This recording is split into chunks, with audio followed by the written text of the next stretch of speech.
예, 이 동영상에서는 연중 제17주일 복음 마테오 복음서 13장 44절부터 52절에 대한 해설의 말씀을 드리겠습니다. 예, 저희가 연중 제15주일, 16주일에 이어 이제 17주일에도 계속 이제 마테오 복음 13장 그러니까 예수님의 그 비유 설교 부분을 읽고 있는데요. 오늘이 그 예수님 비유 설교가 마무리되는 부분이라고 할 수 있겠죠. 조금 큰 테두리에서 본다면은 마테오복음서에서 예수님의 갈릴레아 활동을 전하는 것이 4장 17절부터 16장 20절까지의 내용인데 그 중에 그 전반부는 4장 18절부터 11장 1절, 그러니까 제자들을 처음 부르심에서부터 제자들을 파견하기까지의 그런 내용이 담겨 있고요. 그리고 11장 2절부터 16장 20절에서는 예수의 정체가 드러나는데 그와 같은 그 예수의 정체를 거부하는 그 사람들과 수용하는 사람들에 대한 이야기가 담겨 있습니다. 예, 그래서 이 두 번째 파트를 읽어보시면은 그 시작 부분에는 그 예수의 정체에 대한 세리자 요한의 질문이 나오고 그 마지막 부분에서는 예수님이 누구인지에 대한 그 베드로의 고백이 나오게 됩니다. 그러면서 천천히 그렇게 예수님의 정체가 점점 선명하게 드러나기 시작하는데 그것을 거부하는 사람들도 있고 또 수용하는 사람들도 있는 이런 내용이 이 두 번째 파트이고 이 두 번째 파트의 가장 중심 부분에 그 예수님의 어떤 비유 설교가 집중적으로 담겨 있는데 그 비유의 내용도 결국은 그렇게 드러나고 있는 그 예수님의 정체를 수용하고 예수를 따라 예수의 제자가 되느냐 그렇지 않느냐의 어떤 선택에 관한 예수가 선포한 그 하늘나라의 질서, 그 종말론적 현재를 살아갈 것이냐 그렇지 않느냐라는 그런 선택에 관한 그런 하나의 가르침을 우리는 예수의 비유 설교에서 알아듣게 됩니다. 13장의 내용을 조금 세세히 들여다보지요. 13장 1절은 예수의 등장, 그리고 53절은 예수의 퇴장입니다. 그 등장부터 퇴장의 그 중심에 예수님의 비유 설교가 있는데 그 첫 부분은 군중을 향한 그 비유, 그 다음에 그 둘째 부분은 제자들을 향한 비유라고 우리가 볼 수 있겠습니다. 오늘의 복음은 여기 슬라이드 화면에서 네모칸 친 부분이지요. 제자들을 향한 비유에 속하는 내용입니다. 참고적으로 하나 말씀드린다면 군중을 향한 비유에서도 하늘나라에 관한 비유가 그 세 가지가 나오고요.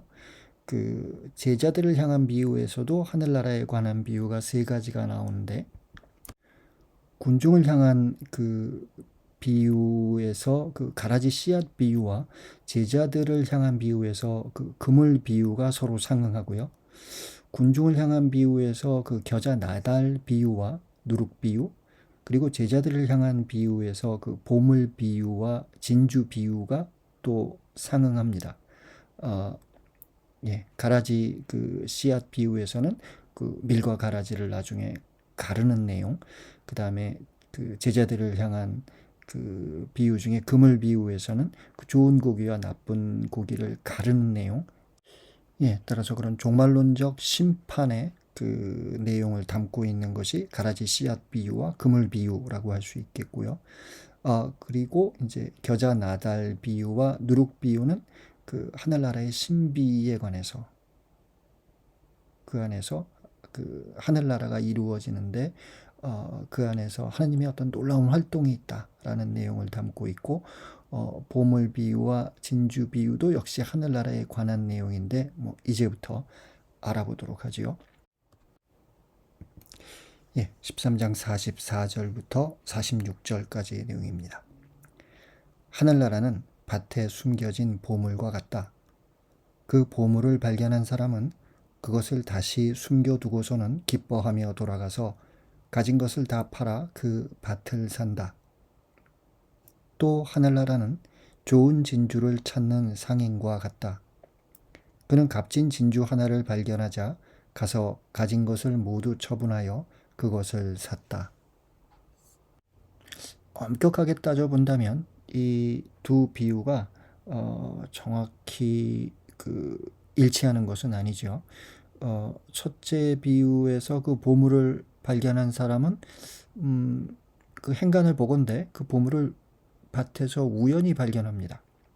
반대로 둘째 비유에서 그 좋은 진주를 발견하는 상인은 좋은 진주를 찾아다니다가 그 값진 진주를 이제 발견하는 거지요. 예, 하지만 이 비유의 관심은 그들이 어떻게 그것을 발견한 것인가에 있는 것이 아니라 그렇게 그들이 그 보물과 진주를 발견한 후 어떻게 하였는가에 있습니다. 감추어져 있던 하늘나라의 신비. 하지만 예수의 가르침을 통해 깨닫게 된 그 하늘나라의 신비를 이제는 알아듣게 된 이들이 그것을 전 존재로 지켜내는가, 그렇지 않은가. 그들이 예수를 구경하는 군중으로 남을 것인가, 아니면 예수를 따라 나서게 되는가 라는 문제겠지요. 예, 이 두 비유에는 사실상 그 비유에 해당하는 그리스말 파라볼레가 사용되지 않았습니다. 대신에 그의 그 상응하는 표현이 나오죠. 뭐뭐와 같다. 그리스말로는 호모이오스라는 표현을 쓰게 됩니다. A를 B와 비교해 볼 수 있다라는 그런 의미겠죠. A와 B는 비슷하다라는 그런 의미로도 우리가 이 그 형용사를 사용할 수가 있습니다. 예, 요 비유를 잘못 알아듣는다면 그 하늘나라의 신비가 마치 소유할 수 있는 것처럼 잘못 오해될 수도 있겠습니다.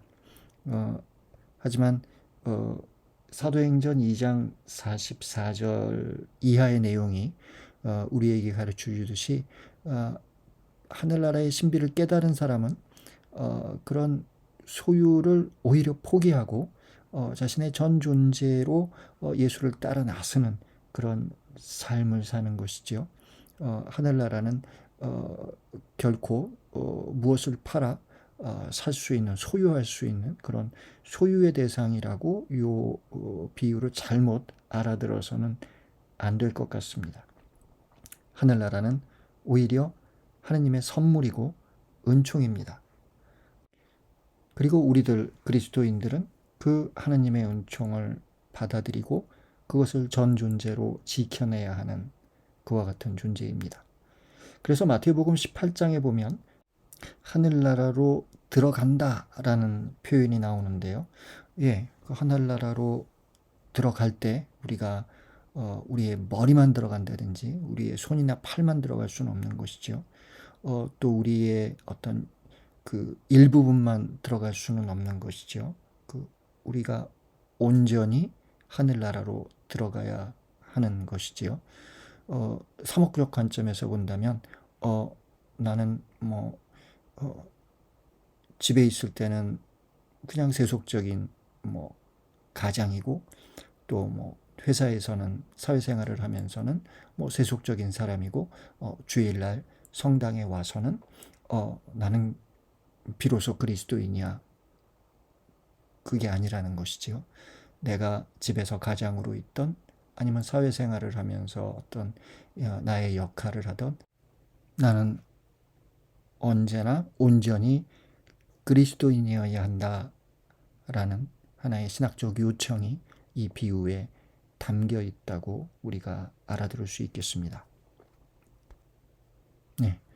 예수 그리스도가 자신의 전 존재로 하느님 아버지에게 순명했듯이 그리스도인들은 온전히 자신의 전 존재로 예수를 따라야 한다는 것이지요.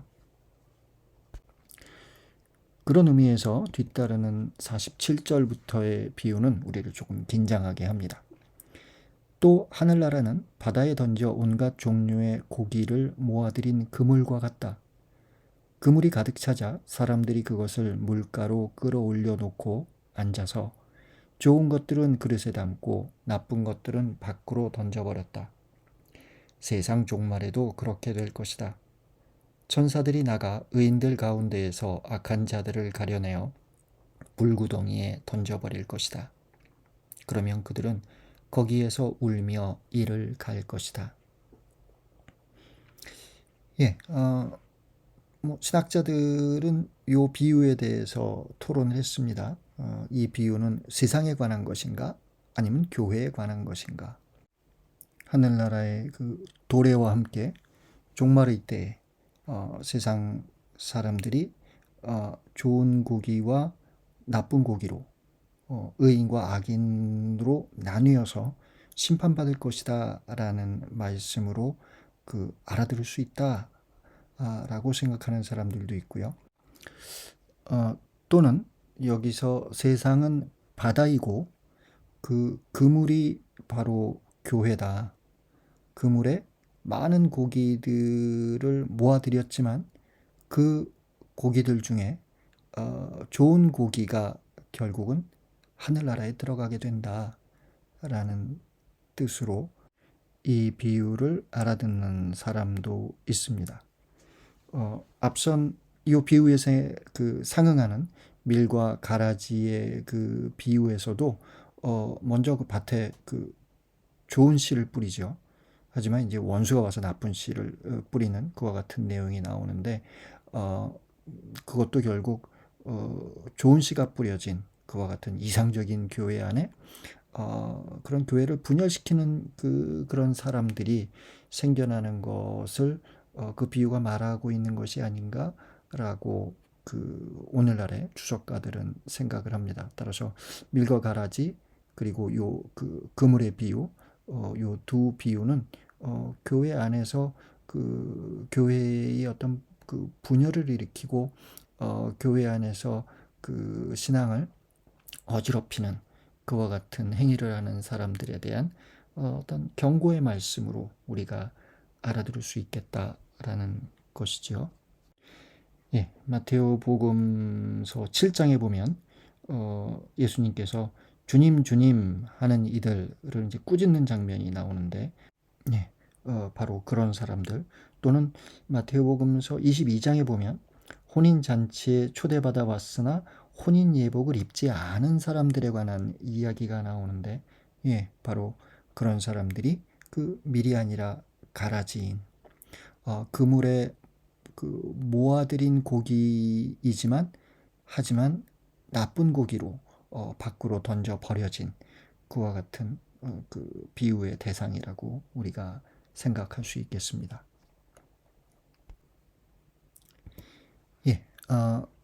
뒤따른 51절과 52절이 이 군종을 향한 비유 설교의 마무리 부분입니다. 너희는 이것들을 다 깨달았느냐? 제자들이 예 하고 대답하자 예수님께서 그들에게 이르셨다. 그러므로 하늘나라의 제자가 된 모든 율법학자는 자기 곳간에서 새 것도 꺼내고 옛 것도 꺼내는 집주인과 같다. 여기서도 다시 한번 그리스어 호모이오스라는 뭐뭐와 같다라는 표현이 나오지요. 따라서 요 52절도 비유로 볼 수 있지 않겠느냐라고 사람들을 생각하면서 이 마테오복음서 13장에는 모두 8가지 비유가 있다. 앞서 보여드린 표에서 모두 6개의 비유가 나오죠. 그리고 마테오복음 13장을 시작하면서 씨 뿌림의 비유가 나옵니다. 어떤 사람이 씨앗을 뿌렸는데 그런 길에 떨어지기도 하고 돌밭에 떨어지기도 하고 가시덤불 속에 떨어지기도 하는. 하지만 좋은 땅에 떨어져서 30배, 60배, 100배의 그런 결실을 맺는 그런 이야기. 그래서 모두 7개의 비유로 마테오복음서 13장의 비유 설교를 알아들을 수도 있고, 이 52절에 이 마지막 예수님의 그 말씀 안에서 뭐뭐와 같다라는 이런 표현이 등장하기 때문에 모두 8개의 비유가 나온다라고 생각하는 주석가도 있습니다. 그러면서 이제 뭐 진복 8단과 같이 마테오가 그 8이라는 그런 숫자를 선호한 것 아닐까라고 그 생각하는 주석가들도 있습니다.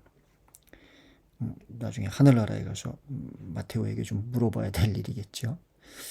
예, 여기서 우리가 좀 특별하게 봐야 될 표현은 하늘나라의 제자가 된 모든 율법학자라는 표현입니다.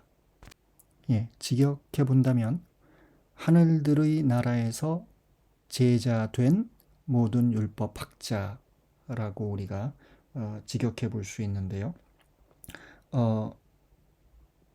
먼저 그 하늘나라의, 그죠? 하늘들의 나라에서, 따라서 하늘나라에 이제 속한 사람들이겠죠. 따라서 교회에 속한 제자가 된, 그죠? 군중이 아니라 제자가 된 그런 모든 율법학자, 율법학자지만 이제 교회에 속해서 예수 그리스도를 따르는 제자가 된 그와 같은 율법학자에 관해서 이야기합니다.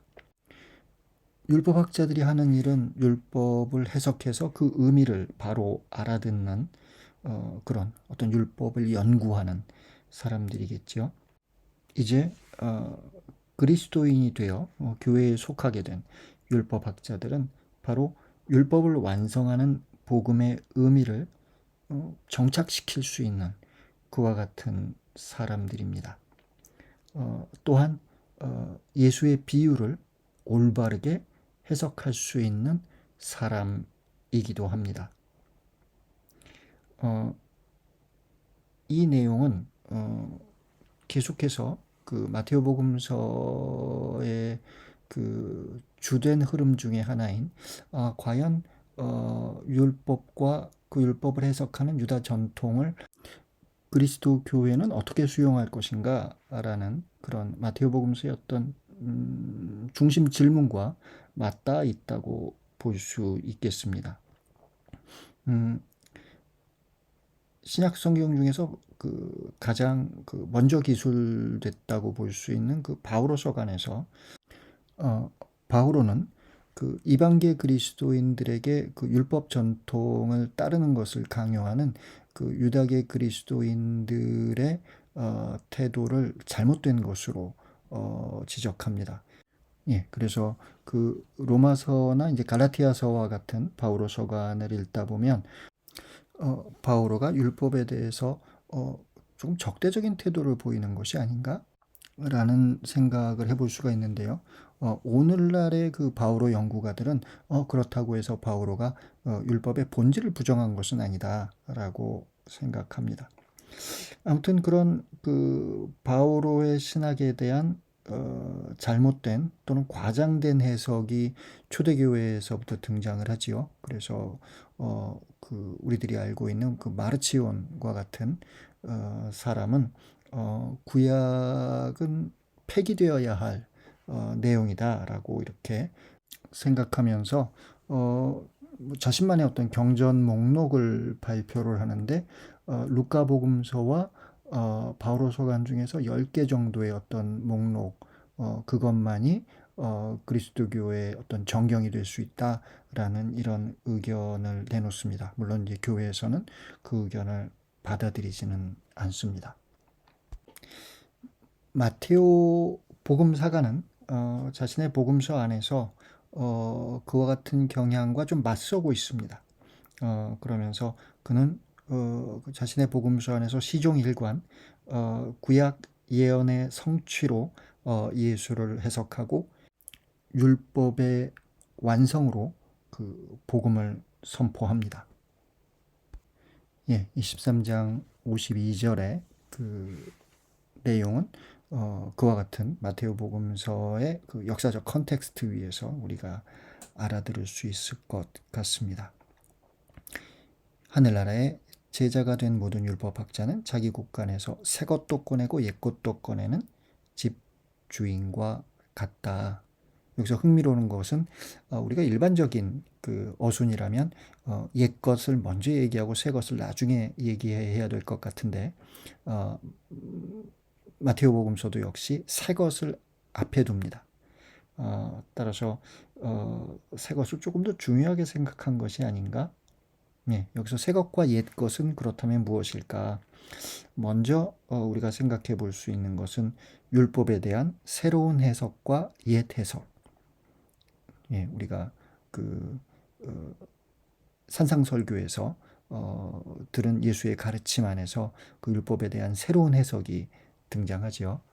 그런 율법에 대한 새로운 해석과 옛 해석, 또는 조금 범위를 넓혀서 복음과 율법, 또는 조금 다른 관점에서 신약과 구약, 이런 것들을 우리가 새 것과 옛 것에 그 대비해서 알아들을 수 있는 내용일 것 같습니다.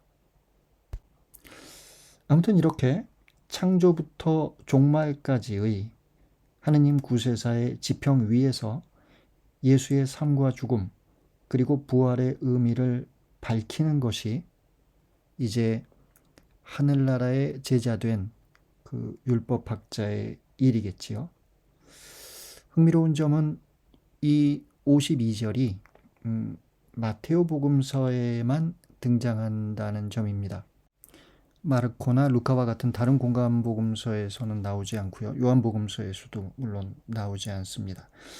따라서 오늘날 그 마테오 연구가들은 이렇게 하늘나라의 제자가 된 율법학자로서 마테오가 자기 자신을 말하는 것이 아닐까라고 생각하기도 합니다. 그래서 사실상 이 비유 설교의 마무리로 너희는 이것들을 다 깨달았느냐? 제자들이 예 하고 대답하였다. 이것으로 충분한데 마테오는 거기에 그 52절을 그 덧붙여 넣음으로써 예수님의 어떤 비유를 해석해야 하는 어떤 자신의 임무를 밝히고 있는 것이 아닐까라고 그 주석가들은 이 부분을 알아듣습니다.